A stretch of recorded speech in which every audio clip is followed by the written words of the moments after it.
Oliver and his brake van Toad liked working in the big yards. Excuse me, Mr. Oliver. It seems to me that things are not well with you. If you forgive me for mentioning it. You're quite right, Toad. All I do is shunt these freight cars onto the turntable. I long for a nice run. It's what an engine really needs. Quite so, Mr. Oliver. May I suggest that you speak to Sir Topham Hatt about your problems? But Oliver said nothing.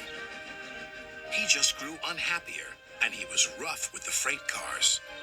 You're no good, Oliver. You're dangerous. We want Percy. Percy's far too busy to be bothered with the likes of you. And Oliver bumped the freight cars hard.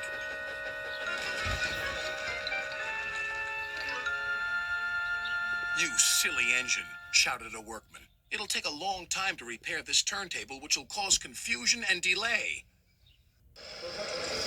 That night, Sir Topham Hatt arrived.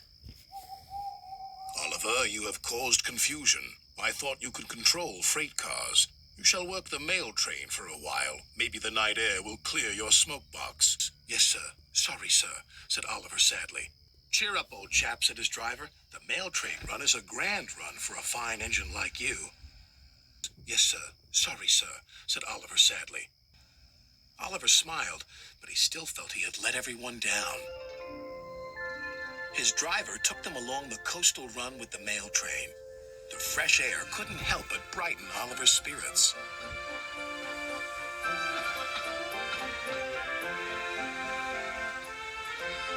They made good speed until it was time to collect some important mail from Harold the helicopter. Come on, Harold! At last, Harold landed. Sorry I'm late, Great Western. Had a bit of a problem with one of my arms. Kept letting me down when I was meant to be up. You know how it is. We know that we'll be late for our first run, replied Oliver's driver. Soon they were on their way again. Ahead was a red signal light. Oliver didn't realize that the signalman had dozed off. Oliver whistled several times, but the signal stayed red. There must be something wrong with that signal. We'll go slowly and stop by the signal box, said his driver. But they never reached it. The points before the signal box were switched to an old track. They were going the wrong way. Oliver's fireman was concerned. We need to find a water tower soon. Instead, they saw an old station. Disaster lay ahead.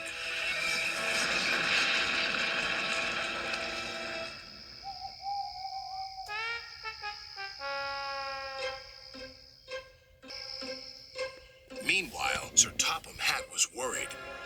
Oliver has not returned. We'll send out a search party.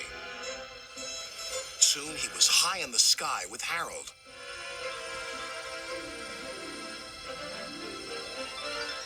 There they are.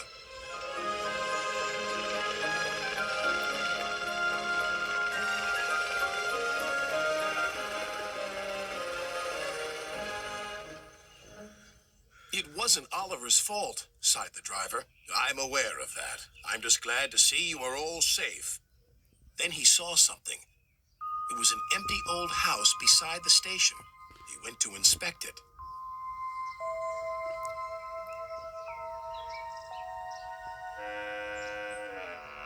When he returned, he spoke to Oliver.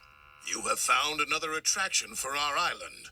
We'll make this house as good as new, and visitors can have tea and crumpets there. Sighed Oliver. Getting lost can be interesting, but being found is much nicer. Especially when it makes an engine feel really useful.